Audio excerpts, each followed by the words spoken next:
sejam bem-vindos. Esse é o Mercúrio, o nosso podcast dedicado à antroposofia, de um jeito leve e prático, para ajudar pais e mães na tarefa de formar seres humanos livres e conscientes.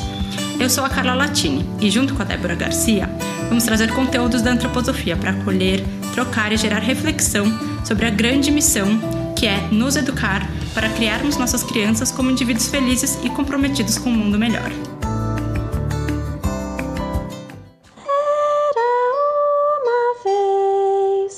A história vai começar. Fique bem quietinho para a história escutar.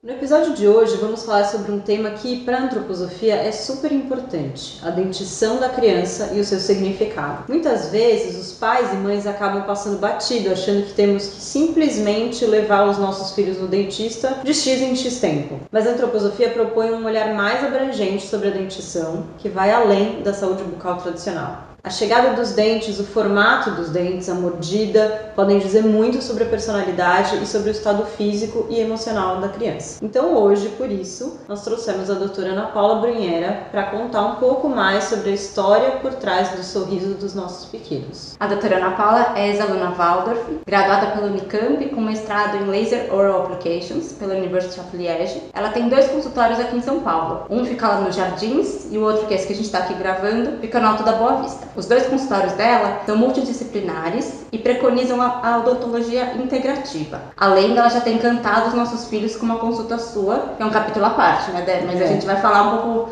sobre como funciona essa consulta dela. A doutora Ana Paula, ela faz parte do Núcleo Sim, que é uma plataforma multidisciplinar que tem por objetivo apoiar a escola antroposófica e seus profissionais por meio da divulgação de seus perfis e de suas atividades. E nessa segunda temporada do Mercúrio, vocês vão perceber que em alguns episódios a gente vai trazer profissionais que fazem parte desse núcleo como nossos convidados. E a doutora Ana Paula está estreando essa parceria do Mercúrio com o Núcleo Sim. Doutora Ana Paula, muito obrigada pela sua participação aqui no Mercúrio. A gente está super feliz de ter você aqui. Tanto por você cuidar dos dentes dos nossos pequenos, como por todo o conhecimento que você tem, que vai poder compartilhar com os nossos ouvintes. Obrigada. Eu que agradeço. Então, para começo da nossa conversa, você pode contar pra gente sobre o olhar da antroposofia, qual o significado dos dentes para os seres humanos e como que o dentista ampliado pela antroposofia ele pode contribuir com o paciente? A gente entende que o dente ele é um microcosmo em relação ao ser humano. E que o ser humano é um microcosmo em relação ao macrocosmo, que é o universo. Quando eu recebo um paciente, eu vou procurar o que o dente reflete da personalidade, do estado físico, do estado emocional deste paciente. Então, o dentista antroposófico, antes de avaliar os dentes, antes de avaliar a gengiva, avalia o ser humano, que é aquele paciente que está na minha frente. E assim a gente procura trabalhar com a salutogênese para identificar desequilíbrios nos âmbitos físicos, etéricos, astrais e da atuação do eu e trabalhar com a prevenção. Mas muitas vezes esse paciente já chega com algum desequilíbrio e eu preciso intervir. Então eu vou consertar um dente que está quebrado, vou fazer uma raspagem na gengiva para ela voltar ao estado de saúde. Mas o tratamento não acaba aí. Eu preciso entender por que o paciente chegou naquele ponto e fazer uma prevenção, aprender junto com o paciente de que forma a gente vai trabalhar dali em diante para que estados de doença não voltem a aparecer. E aí você trabalha em todos os âmbitos, né? Não só no dente. É um olhar, como você falou, abrangente, e aí você pode sugerir algumas práticas, certo?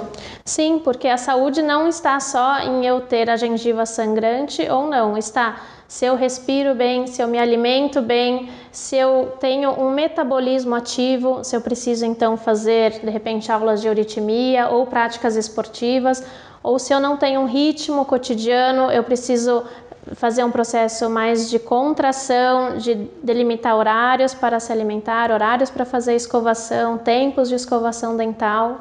Quer dizer, tudo isso vai contribuindo para a formação e para o desenvolvimento da dentição da criança, né? Assim, não só se escovou bem o dente ou se está se alimentando bem, quer dizer, tem um monte de outras coisas que a antroposofia propõe, né? Indo especificamente nesse olhar bem antroposófico mesmo, qual que é a analogia que a gente pode fazer entre os dentes e o reino mineral da natureza? Que a gente sabe que é algo bem particular da antroposofia. O que isso diz? O que isso nos faz refletir? Muito bem. Olhando para o dente, muitas vezes a gente tende a pensar só no reino mineral, por ele apresentar essa forma dura, esse brilho que realmente parece com um cristal. Mas vamos primeiro lembrar que o dente é composto por 3 tecidos. O que aparece é essa capa dura, que é o esmalte do dente, que é uma parte inorgânica, realmente sem vitalidade nenhuma, mas que existe um recheio ali, que é a segunda camada da dentina, que já é algo com um pouco mais de vida, e no meio do dente existe uma vida superativa, que é a polpa. Mas realmente o dente, ele é o que tem de mais denso, de mais condensado no corpo humano. A forma do dente desse esmalte remete sim ao reino mineral, e se a gente pega no microscópio eletrônico um esmalte cortado, ele vai ter o mesmo padrão de um cristal. E esse cristal, esse algo tão denso, ele significa que houve uma força do eu que entrou nesse corpo físico, nesse reino mineral, e foi secando e foi tirando vitalidade até ele se tornar bem duro. Mas apesar de ele não ter vitalidade, então se o dente quebra, ele não consegue crescer de novo igual a pele, que a gente faz um corte e ela se regenera, ele traz ali a essência do ser humano. Por isso que quando a gente não consegue reconhecer um corpo, tudo foi destruído, tudo que é vida foi destruído, ali no dente ainda permanece a essência daquele indivíduo. Eu consigo reconhecer um cadáver pelos dentes. Pelo que você está falando, parece que é algo mais perene, né? Algo mais duradouro. E aí o que eu queria te perguntar sobre isso é assim, a dentição também vai mudando ao longo da vida de acordo com o que a gente vai passando, né? Como que essas duas coisas se conversam? Então, por mais que os dentes sejam essa parte mineral mais densa, mais dura, mais rígida, mais solidificada, talvez, tem um certo movimento que se dá ao longo da vida. Como que essas duas coisas se conversam? Sim, é muito lindo ver a dentição de leite da criança e uma dentição permanente. Na dentição de leite, os dentes são mais brancos, mas a polpa, que é essa parte da vida, ela é bem mais expansiva, bem maior do que num dente permanente. Os dentes de leite, eles mostram menos endurecimento, menos processos de contração, que são processos do pensar. Então, geralmente eles têm espaços entre si e tem essa vitalidade maior. Já o dente permanente, ele tem maior número, então de repente eu tenho mais partes do meu corpo que sofreram uma mineralização, uma contração, que é essa ação do eu lá na parte mineral.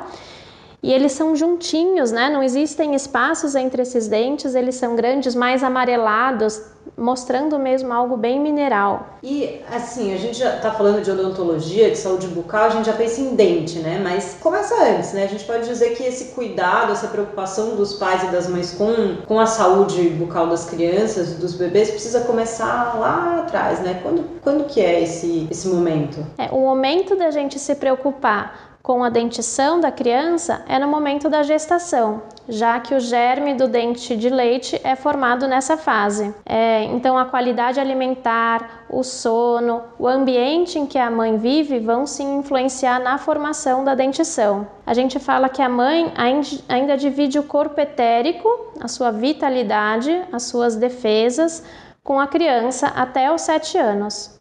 E no aleitamento materno, é uma via nítida que mostra que a mãe ainda se doa sua vitalidade, doa sua energia para que a criança tenha vida, tenha saúde e consiga se desenvolver. Tem até algo que é bem científico mostrando que bactérias patológicas da mãe contaminam a criança, as bactérias bucais, porque se a criança vive das defesas da mãe que foram passadas pelo cordão e agora são passadas pelo leite, e a mãe tem bactérias na boca, a criança não tem defesa para essas bactérias, porque ela é uma continuação da mãe, na verdade.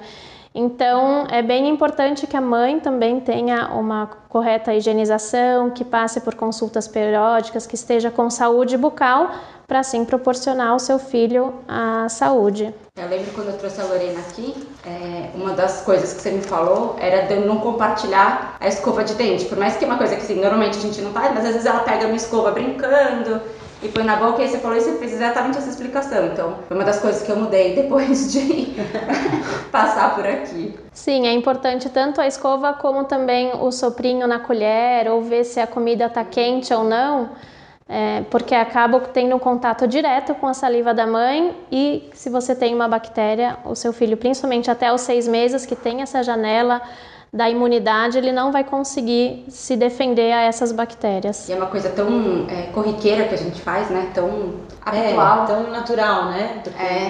Você acaba fazendo mesmo. E você falou um pouquinho sobre amamentação, né? Mas qual que é como que a amamentação contribui também para o desenvolvimento saudável da boca da criança, dos dentes, enfim, o que acontece ali durante a amamentação, nesse processo, que pode contribuir para esse desenvolvimento? Sim, Rudolf Steiner já dizia que a mãe inteira vive no leite materno. Então, não é só a importância da composição nutritiva do leite, que seria a entrega do corpo físico, mas tem a entrega da vitalidade, das células de defesa, que vem pelo corpo etérico, pelo seu estado de ânimo, que é pelo corpo astral, e do seu amor, que é o eu. Então, a amamentação, ela possibilita uma transição do plano espiritual para o plano terrestre. É um ato de amor e forma um novo invólucro para essa criança se sentir segura e protegida aqui na Terra. Mas também existe uma relevância anatômica muito importante. Os músculos que fazem a sucção, eles são estimulados na amamentação e eles fazem uma compensação da mandíbula, que é essa arcada inferior da criança que está muito para trás, que vai sendo trazida para frente pela sucção do peito. Então, problemas depois de aparelho, de má posição dos dentes e até má posição óssea são compensadas durante a amamentação. É legal também lembrar do ritmo que existe entre o mamar e o respirar. A gente possibilita então que tenha esse equilíbrio e uma correta posição da língua no céu da boca. Mas para mim ainda tem um terceiro fator que é muito importante e que é o que hoje está quase em extinção nessa criançada, que é a força de vontade. Para eu conseguir tirar algo do seio da minha mãe, eu preciso então me exercitar, fazer uma força tremenda, aprender um novo movimento que lá no útero vinha fácil pelo cordão umbilical, para esse alimento me nutrir. Quando eu dou uma mamadeira, muitas vezes o bico, tem mãe que até aumenta o bico da mamadeira pensando, nossa, agora meu filho vai conseguir mamar mais rápido, e não é um processo de força de vontade para conseguir aquilo que eu quero e a partir disso me nutrir. Vem fácil e de repente o que vem tão fácil o corpo não consegue absorver tão bem. Quer dizer, não importa só o resultado, né? Então a alimentação, o valor nutricional do que está acontecendo ali, né, do quanto o corpo físico da criança está recebendo, mas tem todo esse processo disso que você está trazendo, de força de vontade, de exercitar a vontade. Sim, né? Desse esforço que muitas vezes a gente vê o bebê até transpirando, né, assim, e que no começo é árduo para a mãe e para o bebê, né, mas que realmente chega um momento que você vê que aquilo está natural para o bebê, né, ele já está em casa, né? Acho bem importante isso, é árduo para o bebê e para a mãe, né? Porque é um exercício de força de vontade e de superação para ambos. E como a mãe ainda permeia a criança, é importante que haja essa doação e que haja todo esse esforço. A criança também aprende com os nossos exemplos. Claro que a gente está falando, né, sobre condições favoráveis, né? A gente sabe também que existem situações em que mães ou enfim, mesmo os bebês não têm a possibilidade de seguir com a amamentação, né? Mas está trazendo o que seria vamos dizer, talvez o ideal, né? Mas que nem sempre é possível. E nesses casos, ok, a gente pega uma mamadeira, mas não deixa o bico enorme, deixa a criança ter esse esforço. pegue ela no colo, sinta que ela está envolvida, passe o calor, porque o corpo etérico da mãe não passa só pelo leite. Crianças até que vão para um berçário ou que são cuidadas por uma cuidadora, elas recebem então o corpo etérico daquele que está se doando e que está cuidando dela. Ele vai passar de qualquer forma. E é uma reflexão super interessante essa da amamentação. Eu nunca tinha parado para ter esse olhar que muitas vezes a gente facilita demais a vida dos nossos filhos e começa por aí, né? No episódio do primeiro setembro a gente falou um pouco sobre isso com a Rose, do como que a gente tem facilitado demais e se preocupado em não gerar frustração nenhuma nos nossos filhos. E talvez a gente tenha que começar a ter esse olhar mais do começo, né? Mais a partir da amamentação. Acho que é uma visão super bacana que você traz. Sim, é tão gostoso conquistar algo, né? O que vem pronto não tem aquele gostinho do que é aquilo que a gente conquista. Isso mesmo. Conta pra gente um pouquinho sobre como funciona a sua consulta com as crianças. Eu e a Dé, a gente já passou por isso, a gente já trouxe nossos filhos aqui, então a gente sabe como que é. Mas tem um jeito todo especial de abordar a criança, de fazer fazer com que a criança entre nesse universo. É muito, muito lindo de ver. Conta pra gente de onde veio essa inspiração, o que você descobre, o que você percebe sobre a criança enquanto você está nesses momentos iniciais da consulta, mesmo antes da criança sentar na cadeira e abrir a boca. Conta um pouquinho pra gente. Eu sou ex-aluna Waldorf. Pensando um pouco no meu biográfico, eu sou filha de dentista com uma professora Waldorf. E eu sou a primeira filha. A gente acredita que o primeiro filho sempre reverencia os seus ancestrais. Então não tinha como eu não usar a minha profissão de dentista e juntar com a parte pedagoga da observação da criança.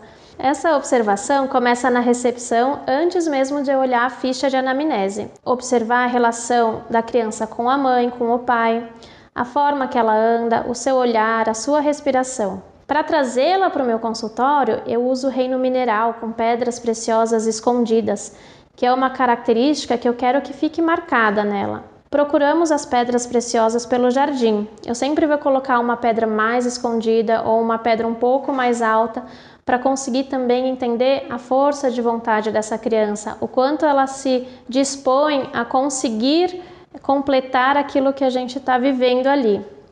Depois disso eu faço um teatro, que ele também vai me mostrar a capacidade de concentração, de envolvimento da criança. E aí uma mágica acontece.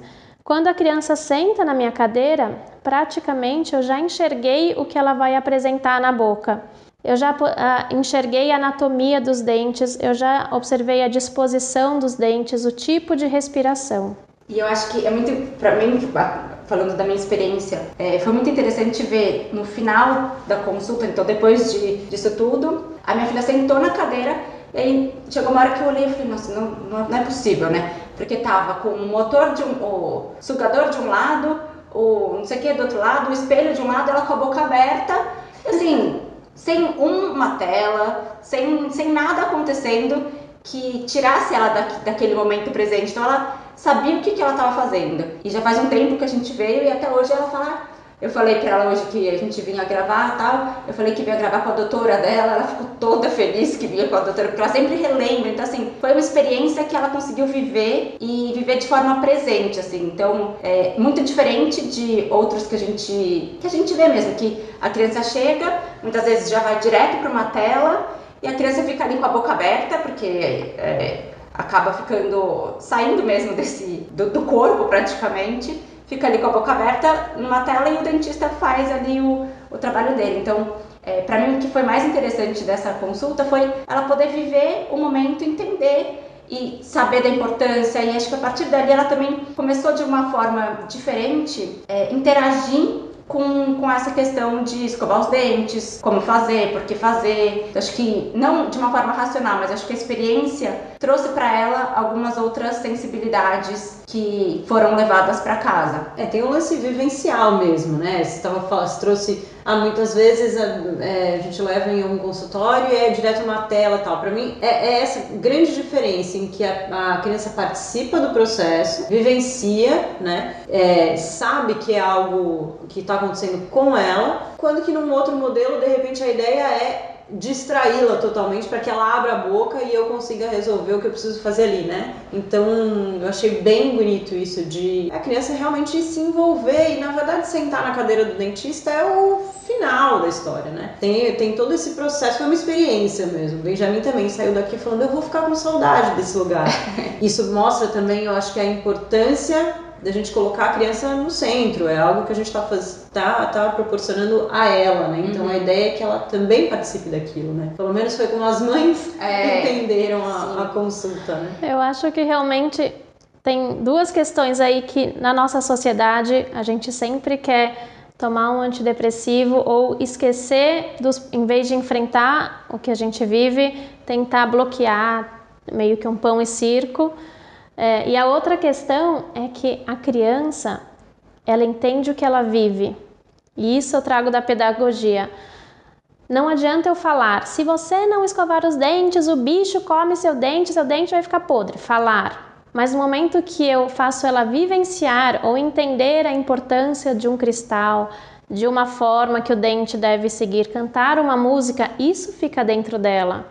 As palavras, quando eu tento acessar a criança pelo sistema neurosensorial, só com informações, ela não consegue formar uma imagem dentro dela. Eu acho que fez todo o sentido isso. E que dicas que você pode dar para os pais para estimularem a autonomia e a responsabilidade nessas crianças? Porque muitas vezes alguns pais que estão ouvindo a gente não vão conseguir vir aqui ou não moram em São Paulo, enfim. Como que eles podem fazer um pouco dessa função em casa mesmo? Como que eles... Que dica você tem para eles? Bom, eu acho que numa criança, o que a gente precisa entender que ela vai se condicionar a qualquer coisa é o ritmo. Os ritmos são criados desde a primeira infância. Lembrar também que o autocuidado faz parte do amor próprio. E eu sempre trago essa imagem de que o nosso corpo é a nossa casa para o resto da vida. E numa sociedade consumista, onde a gente não gosta de algo ou algo quebre, logo tem outro, é muito fácil comprar um novo. Mas o corpo e os dentes não tem como comprar um novo. Você vai seguir com essa sua casa que você está cuidando desde o momento que você está na barriga e toda a sua infância, sua adolescência, sua fase adulta, a sua fase idosa, vai carregar até o fim essa sua casa. Então, os pais, de novo, precisam entender que o que se diz à criança, querendo trilhar um caminho da lógica, do pensar, não vai tocar a criança. Se você é bom e expressa bondade nos seus gestos, ou se você é bravo e raivoso, a criança, como uma esponja, vai absorver isso. Assim, o seu jeito de se cuidar, o seu exemplo em escovar os dentes, em se alimentar bem, em ter autocuidado, em passar o fio, em estar feliz praticando isso, a criança vai falar, caramba, é assim que eu vou fazer também. Mais uma vez a gente volta para os processos de autoeducação, né? De autoeducação e de exemplo. Não adianta trazer o seu filho no dentista e achar que tudo vai resolver porque eu vou passar um remédio ou uma pasta mágica se o seu exemplo ou a sua rotina na sua casa não condiz com saúde. Quais mensagens podem ser trazidas através da dentição dos nossos filhos? Assim, o que os dentes querem dizer? Se eles são muito apertados, se eles são juntinhos, se eles são separados, manchados, enfim, que características do dente te revelam características da personalidade ou até da fase que a criança está? Para responder essa pergunta, eu vou pegar um exemplo bem clássico na antroposofia, que são crianças cabeça grande e cabeça pequena. Não é sobre a conformação estrutural da cabeça, mas pelo jeitinho da criança. A criança cabeça grande é uma criança mais cósmica, mais sonhadora. E a cabeça pequena é uma criança mais ligada, mais neurosensorial. Essa criança cósmica costuma apresentar processos de expansão. Tem dentes grandes, existem espaços entre esses dentes, ela tem bastante saliva. A criança cabeça pequena, ela pode apresentar dentes pequenos, dentes bem juntinhos, pode apresentar maior tendência também a ter bruxismo, porque existe algo do pensar que não para, que sempre está ativo. E aí, nesse sentido, olhando para essas características das crianças, que atividades a gente pode fazer, até realmente os pais mesmo, no dia a dia, não necessariamente só no momento da escovação, por exemplo, que a gente pode fazer para ajudar a criança a equilibrar esses polos, assim. Eu me lembro que você me trouxe uma coisa, quando o Benjamin veio te ver, de fazer massagens, porque ele é uma criança muito neurosensorial, tá sempre ali no pensando, então talvez não uma história na hora de dormir, mas de repente uma massagem nos pés, enfim, algo que tire ele do cabeção, né, assim. Então, que outras atividades a gente pode aplicar no dia a dia? Então, é exatamente isso, sempre o equilíbrio vai trazer saúde, tanto para o adulto quanto para a criança. Uma criança cabeça pequena, que é neurosensorial, que tem bruxismo, dentes pequenos, eu vou sugerir para que as brincadeiras estimulem o sistema metabólico motor, então que use bem as pernas, que use os braços, que gaste essa energia no fazer durante o dia, para quando chegar à noite, talvez essa agitação já esteja um pouco mais assentada. Eu quero tirar esse pensamento que não para da cabeça, então vou trazer para uma massagem com óleos que esquenta nos pés, para de novo ativar o sistema metabólico.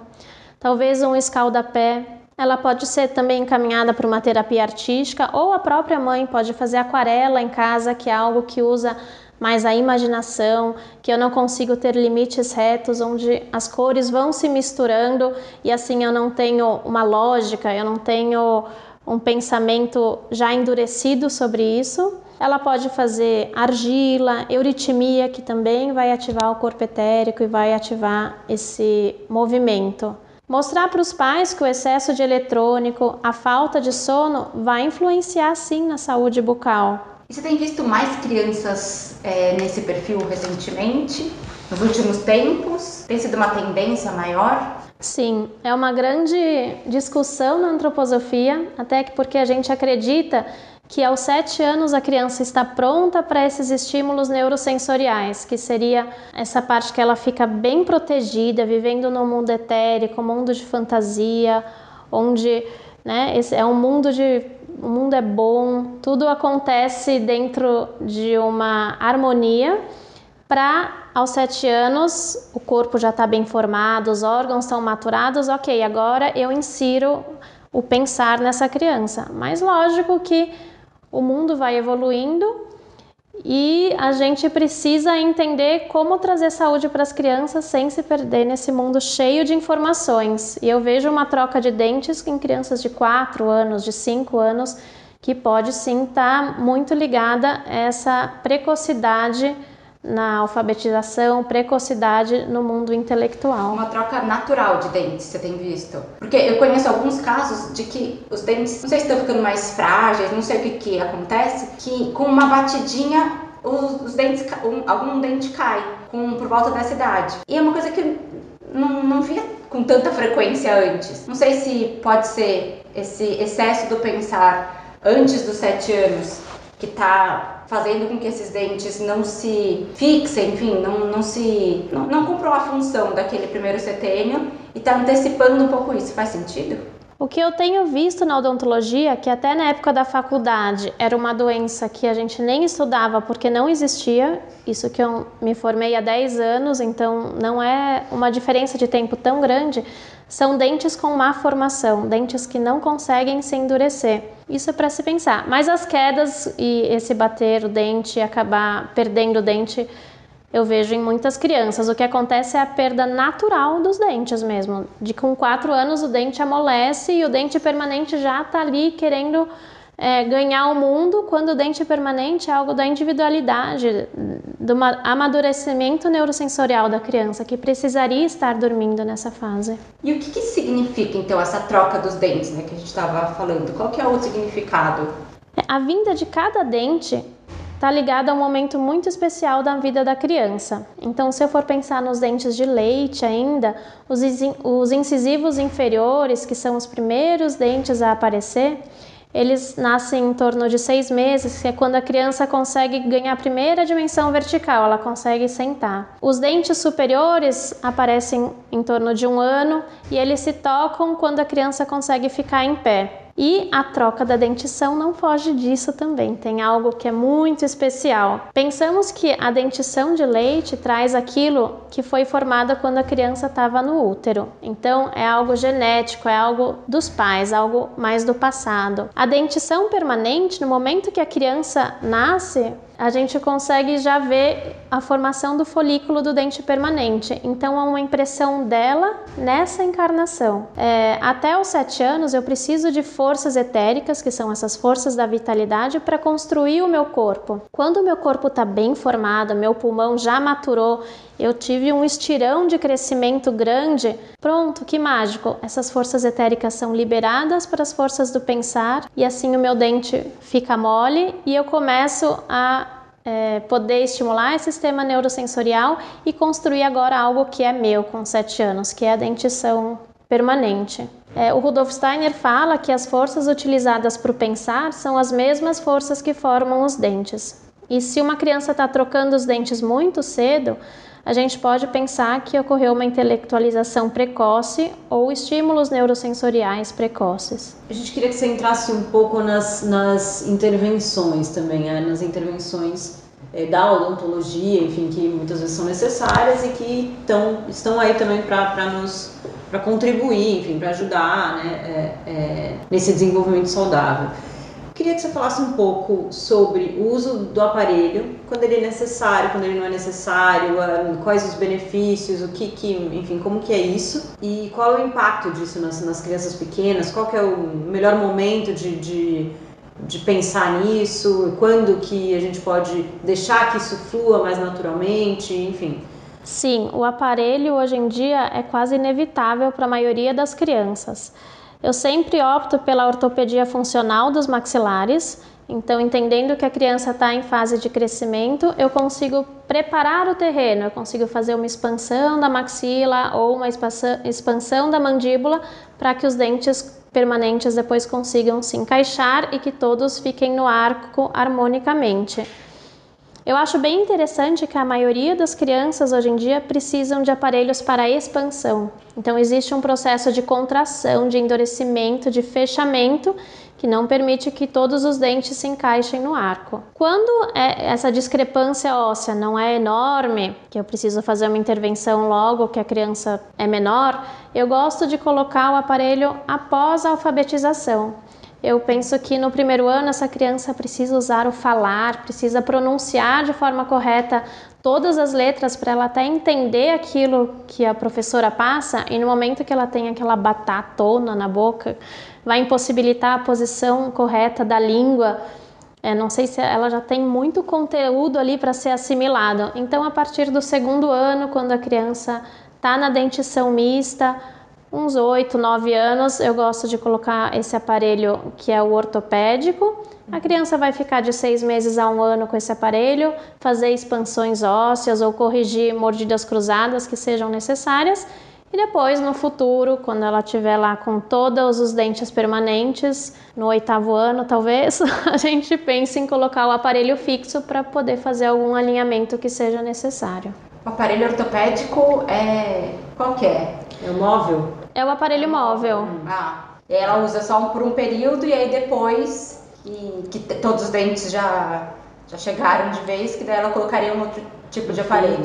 Sim, a gente prepara o terreno para que algo seja construído. Então, se o terreno está com muito desnível ou tem um lado que está mais alto do que o outro, esse aparelho ele arruma o osso, na verdade, né? Ele faz com que essa maxila e a mandíbula estejam preparadas para receber todos os dentes. E aí mais para frente a gente põe um aparelho fixo para nivelar se for preciso. Muitas vezes só preparando o terreno, a casa é construída e não precisa fazer nenhum reparo nela. E você comentou que hoje em dia você tem visto que a maioria das crianças acaba precisando preparar o terreno melhor. Por que você acha que isso tem acontecido? Isso sempre aconteceu? Na sua visão, o que você acha? Essa é uma pergunta bem profunda. O ser humano está perdendo dentes, né? O terceiro molar não vem tão bem formado, a gente precisa extrair. Tem pacientes que já vêm sem os dentes laterais ou pré-molares, que isso chama agenesia de dentes. Existem várias teorias para explicar essa tendência à diminuição dos dentes. Estamos ficando mais espiritualizados e não precisamos tanto da matéria. Nos alimentamos com alimentos que não precisam de tanta força mastigatória e por isso os dentes não precisam ser igual de um homem das cavernas que comia carne crua e precisava quebrar raízes com os dentes. Mas esse processo de contração, que eu digo que vejo nas crianças, não acontece só nas crianças, em adultos também, né? A gente vê as pessoas com o músculo masseter super hipertrofiado, forte, a pessoa fica contraindo a maxila com a mandíbula, quebrando muitos dentes, crianças também com os dentes bem desgastados do bruxismo. Então eu vejo um processo de contração, e os processos de contração e de endurecimento sempre estão ligados ao sistema neurosensorial, sempre estão ligados a esse pensar que não nos deixa em paz durante 1 minuto. É uma tendência nossa dessa era e a gente precisa... Nós estamos sujeitos a essas forças, não existe como tirá-las, mas a gente precisa encontrar o equilíbrio, porque senão o nosso corpo físico vai sendo destruído. Não só o dente, né? Como várias outras questões corpóreas também são vistas, de gastrite, de dores de cabeça, de várias doenças que são desse sistema neurosensorial dominando o corpo todo. Então, quer dizer, é um assunto que a gente sempre fala aqui, né, no Mercúrio, em vários temas, que não é tanto da gente, então negar o que está acontecendo, negar tendências da nossa era, né, da nossa época, mas ampliar a consciência com relação a isso e agir, né, e aí agir para tentar equilibrar, enfim, para entender onde essas tendências estão nos deixando às vezes doentes, às vezes, né, deprimidos, ou enfim, desequilibrados, né, e estão influenciando na nossa não saúde, talvez, né, então acho que é muito isso que você trouxe de, não da gente negar, isso está acontecendo mesmo, mas como a gente contribui e traz um contraponto, né, exatamente, não negar, mas tá bom, então eu faço uma massagem no pé à noite, com óleo quente, um escalda-pé para trazer o outro lado da moeda, né? Sim. Eu acho isso muito lindo porque nós escolhemos nascer nessa era. Então, a partir do momento que nós sabíamos do que nos esperava, né? A gente desce e busca o equilíbrio. Não precisa culpar uma coisa ou outra e falar, é assim, então não tenho o que fazer, eu vou ser doente. Não, eu estou aqui para evoluir e eu vou sempre buscar o equilíbrio. A gente falou um pouco do aparelho e conta pra gente um pouco do flúor. Qual que é o impacto das crianças pequenas usarem? Como que é isso? Tinha certeza que vocês iam me perguntar sobre o flúor, que é um assunto hoje polêmico. Estou aqui repetindo, falando de contração, de processos neurosensoriais, e aí a sociedade impõe que eu preciso usar uma água, que eu preciso usar uma pasta de dente com uma substância que ela é altamente instável e ela fica procurando ligações para quê? Para endurecer aquilo onde ela se liga. Então, realmente, o flúor vai formar no dente uma capa mais dura que vai fazer com que a bactéria tenha que trabalhar mais para conseguir destruir o dente. Mas a saúde vem de fora para dentro ou de dentro para fora? Convém eu me criar dentro de uma bolha para que nada me atinja? Ou convém que eu desenvolva de dentro para fora uma defesa do meu organismo, que eu tenha hábitos saudáveis, que eu tenha um equilíbrio e consiga assim não estar suscetível a bactérias? Então, quando eu penso numa criança flúor, porque o flúor ele não vai ser absorvido só pelo dente, ele vai ter contato com a mucosa, então ele vai cair na corrente sanguínea e vai acabar fazendo ligações pelo corpo inteiro. Eu vou pensar numa criança super excitada, precocemente amadurecida, com um pensamento rígido, com ideias fixas, muito estruturada, que é a grande tendência dessas crianças com déficit de atenção, essas crianças que realmente não conseguem se concentrar ou que estão sempre com o intelecto ativo. Na contramão do equilíbrio que a gente estava falando, né? Exato. Eu preciso que a criança tenha equilíbrio, não que ela fique já tenha todo um sistema que estimula demais. Contribui ainda mais com isso. Exatamente. E que talvez está buscando garantias, né? Buscando só resultados. Eu achei bem lindo e interessante isso que você falou, né? A gente quer que essa saúde venha de fora, né? E que a gente se blinde de tudo que tá para acontecer, ou é um processo interno, né? Que venha de dentro, que é mais fortalecido, que, enfim, que também nos traz um pouco a reflexão de autorresponsabilização, né? E que, claro, a gente não pode exigir isso da criança, mas então, nesse ponto, puxando esse ganchinho, qual que é o papel dos pais nesse sentido? Como que eles precisam atuar, mais além do que, né, a boa escovação, mas qual é essa responsabilidade? É aquilo que eu falei no começo, entender que o dente é um microcosmo em relação ao ser humano que eu estou vendo, e aquilo que eu sou vai refletir na minha saúde. Então é função sim dos pais, como eu disse, até 7 anos a criança se alimenta pelo etérico dos pais, ela depende dos pais para conseguir ficar viva, ter saúde. É responsabilidade dos pais escovar os dentes das crianças até os 7 anos, inserir hábitos saudáveis de alimentação, hábitos de rotina, hábitos de ritmo, marcar as consultas com o dentista a cada 6 meses, até para a criança entender que é importante o autocuidado, que é importante seguir um ritmo. E a gente falou sobre aparelho, sobre flúor, enfim, mamadeira, amamentação. E a chupeta? Como é que ela pode atrapalhar na dentição saudável? Como também ajudar os pais e mães quando acaba havendo o uso da chupeta, que ela tá aí, enfim, e pode acontecer. E é um recurso um recurso. Eu sou bem incisiva e até pode parecer um pouco grossa em relação à chupeta.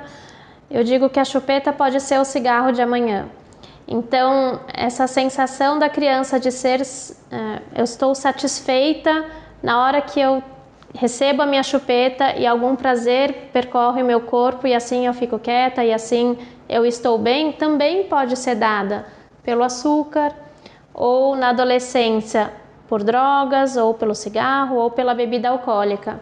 Então é sim um grande esforço a gente ouvir o nosso filho chorar, a gente querer dormir e não poder, mas de novo trabalhando a força de vontade tanto da mãe quanto da criança. É importante sim que a criança possa chorar, possa se expressar e que o pai possa de repente também ficar chateado ou estressado e que aconteça algo ali, mas que eu não dê a chupeta que vai ser um cala-boca ou vai ser um antidepressivo ou vai ser algo que fica com isso daqui, que o mundo é sempre bom e que você não precisa enfrentar a sua dor. Existe também algo anatômico da chupeta, porque aquele bico entre a arcada superior e a arcada inferior, ela pode causar uma deformidade estrutural na criança. E na antroposofia tem algo muito lindo que a gente fala que a arcada superior é o sistema neurosensorial, que é o pensar. A arcada inferior é o sistema metabólico, que é o fazer. E a ligação, quando os dentes se encontram, eles têm um equilíbrio ali e eles fazem o sentir e esse sistema rítmico. E sempre que eu coloco a chupeta, eu estou separando. Neurosensorial, você fica para cima, metabólico, você fica para baixo e não existe um equilíbrio, não existe um ritmo, o sistema rítmico, que é o sistema do sentir, nesse momento. Então, é difícil sim para a mãe. Não julgo, também tenho filhos, também já usei chupeta, também é difícil tirar a chupeta, mas talvez se a gente pensa nessas questões antes na maternidade, enfiar a chupeta na criança, vai ser sim mais saudável para ele, pensando na parte emocional e na parte estrutural também. Muito legal essa visão das arcadas, do sentir, assim, muito interessante. E o que você espera assim, da odontologia no futuro? Qual que seria seu maior sonho, tanto como profissional de odontologia, como mãe, como mulher da sociedade? O que você imagina que a odontologia pode ter de papel para contribuir para uma sociedade melhor? Eu acho que a odontologia já vem trabalhando há muito tempo isso, que é a salutogênese, que é entender a saúde, não trabalhar sempre na doença, mas trabalhar na prevenção e entender aquele indivíduo que está na minha frente, que não seja, a medicina não pode ser uma medicina de massa, sempre é uma medicina, uma odontologia individualizada. E a partir daquele paciente que veio me procurar, eu consigo desenvolver algo que ele consegue encontrar então o seu equilíbrio e assim a gente vai ter saúde. Tem um jargão que eu uso que é sorria de corpo e alma. Então não adianta a gente ir ao dentista achando que tudo vai ser resolvido, que eu vou fazer um clareamento ou que eu vou colocar lentes de contato sem entender realmente o que acontece por dentro, por que os meus dentes não estão superando aquelas expectativas que eu tanto procuro. A gente comentou muito de ficar no antidepressivo, né? Então, de eu ir no médico achando que esse medicamento vai me curar, sendo que, na verdade, eu preciso entender qual é a causa disso tudo para eu mesma contemplar. Lógico, em alguns momentos o antidepressivo é necessário, em alguns momentos ele precisa chegar para intervir em algum processo, mas para dar forças para que o paciente consiga agir diante daquilo, né? E acho que é bem isso que você quis dizer, né? Nesse sentido. Sim, e eu acredito que a gente está, sim, caminhando para esse movimento, porque as crianças têm vindo com uma saúde bucal. É muito lindo ver os pacientes, tanto aqui quanto em projetos sociais que eu trabalho. Eu vejo que existe uma conscientização maior em hábitos de higiene, em hábitos de alimentação, em pais querendo trazer o melhor para o seu filho. Muito bom. Então, a gente vai finalizando por aqui. A gente agradece muito a doutora Ana Paula Brunheira por ter participado com a gente, ter dado essa aula sobre saúde bucal, sobre, enfim, ter nos feito refletir sobre tanta coisa. Como a boca representa um todo, né? Pra mim fica muito forte isso. Isso mesmo. Obrigada. Eu que agradeço mais uma vez ter vocês aqui comigo. Então é isso, até o próximo episódio do Mercúrio. Bom, e para quem quiser saber mais sobre a doutora Ana Paula, ela tem um perfil no Instagram muito legal, que é Odontologia Antroposófica, né, com 2 As ali, Odontologia Antroposófica, em que ela posta vídeos, ela posta informações, ela fala muito de antroposofia, é bem lindo. E pra gente, se quiserem entrar em contato com o Mercúrio, também a gente tá no Instagram também, Mercúrio Antroposofia, sempre postando novidades sobre os episódios e sobre esse universo antroposófico.